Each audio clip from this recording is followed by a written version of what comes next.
अस्सलाम वालेकुम। आज मैं इंशाल्लाह आपको वीडियो में दिखाऊंगा कि हम अपने एवरी के अंदर सॉफ्ट फूड्स में क्या डालते हैं। कॉम्बिनेशन है दालों की उबले हुए अंडे के साथ विद एग एंड बिस्किट जो हम रोजाना डाल रहे हैं, प्रोबोटिक्स, डी न्यूट्रिकल एंड हमने इजाफा शुरू किया है जैतून का।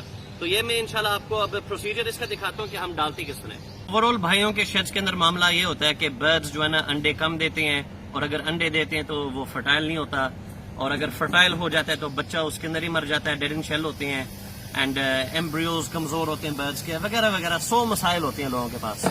तो मैं समझता हूँ the best resource for calcium is the Nutrical, a product of Vedafarm, और उसके साथ हम देते हैं प्रोबोटिक्स, जो आमतौर पे भाइयों के पास मसला नहीं होता कि वो डेड इन शेल हो जाते हैं, या वो बच्चा 1 दिन का होता है, 2 दिन का, और वो बच्चा मर जाता है बाद में क्योंकि वो इतना वीक होता है। वो आपके प्रोबायोटिक्स को ये चीज पूरी करती है। उसके बाद एग एंड बिस्किट्स। अब ये आपको अब उबले हुए अंडे के साथ डबल रोटी या रस देने की जरूरत नहीं है।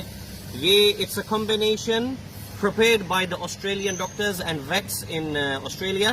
तो ये हम डालते हैं अपने बैच के साथ। अब इसका तरीकाकार देख लें। अंडों को उबालने के बाद आपने इनको इस तरह मैश करना, स्क्रैम्बल करना है। सो आई यूज अ कांटा फॉर दैट। अब इनको मैश करने के बाद मैंने यहाँ पे रात के वक्त के भुगोए हुए ये मिक्स डाले हैं, जिनका चार्ट इंशाल्लाह आपको अभी स्क्रीन के ऊपर नजर आएगा। इनको मैंने धोया है using vinegar because this is anti bacterial. अगर इसमें कोई फंगस या कोई बैक्टीरिया पैदा होना तो which is not good for birds, ये सिरका इस्तेमाल करने से वो सारा मर जाता है। अच्छा, अब इन दोनों को आपस में आपने मिक्स करना है। मिक्स का तरीका यूज माई हैंड्स। ठीक हो गया। दालों को एग के साथ मिक्स किया, उसके बाद अच्छी तरह हाथों के साथ आप मिक्स कर लें कि आपका एग एंड आपकी दालें आपस में इसका रेशियो पूरा हो। चलो वो मैं भी पूरा कर लेता हूँ। अब इसका जो है ना, ये जो एग एंड बिस्किट है, ये आपने डालना है 2 स्पून्स विद 1 बॉइल्ड एग। ठीक है, तो मैं आपके सामने हैंड्स डेयरी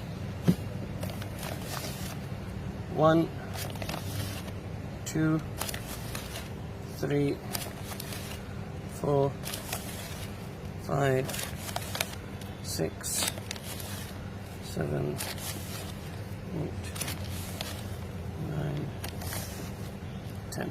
क्योंकि मैंने 5 अंडे इस्तेमाल किए थे उबले हुए। So now I mix them all up together. So the biscuits gives it a nice crunchy effect. अच्छा, अब इनका जो रेशियो है वो है 1 gram of both of them on 50 grams of food. तो इसका मैंने हिसाब निकाला हुआ है। इट्स हाफ अ स्पून, और मैं इस तरह छिड़का देता हूँ ऊपर। ठीक हो गया। सेम अप्लाइज फॉर प्रोबोटिक्स, यानी 1 ग्राम 50 ग्राम के ऊपर। अब इसको आप अच्छी तरह मिक्स कर लें and that's your job done. इंशाल्लाह उम्मीद है, देखो बाकी रिजल्ट्स तो अल्लाह ताला के हाथ में है। उम्मीद है कि इंशाल्लाह इस दफा डेड इन शेल और इस तरह के जो दीगर भाइयों के पास मसले आते हैं वो इंशाल्लाह नहीं आएगा। And this is the same recipe, the same thing जो कि मैंने भाइयों को ब्रॉडकास्ट लिस्ट के ऊपर बताया था।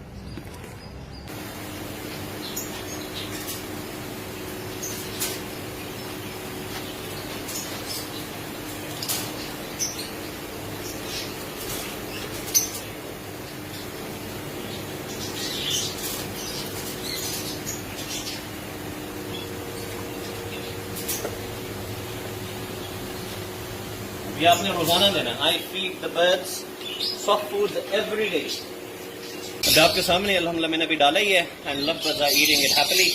तो ये कामयाबी है कि आपका लव बर्ड वो खाए। एंड अंडे के साथ कॉम्बिनेशन का फायदा ये है क्योंकि लव बर्ड अंडा शौक से खाता है, तो जो आप दालें डालोगे, दवाइयाँ डालोगे, वो आपके बर्ड को डायरेक्ट फायदा उसका हो जाएगा। अच्छा, अक्सर होता है ऐसे है कि लव बर्ड्स जो है ना डायरेक्टली इस तरह के सॉफ्ट फूड्स खाते नहीं। उसका तरीकाकार आपने करना क्या है, रात के वक्त आपने अपने पिंजरों में से दाने को निकालना है। रात के वक्त यानी इशा की नमाज के बाद दाना निकाल दें, सुबह फजर की नमाज तक। ठीक है, आपने उनको भूखा रखना है, और आपने फर्स्ट खुराक उनको सॉफ्ट फूड्स ये वाला डालना है या जो आप डालना चाहें। उसके 3-4 घंटे के बाद आपने दाना डालना है, उससे पहले नहीं। और इंशाल्लाह इस प्रैक्टिस को आप 5 दिन लगातार करें, आपके लव को आदत डल जाएगी। फिर इंशाल्लाह एक वक्त ऐसा आएगा कि आप सिर्फ सॉफ्ट फूड्स डालेंगे, दाने नहीं, इंशाल्लाह आपका काम चल जाएगा। Thank you, stay boy.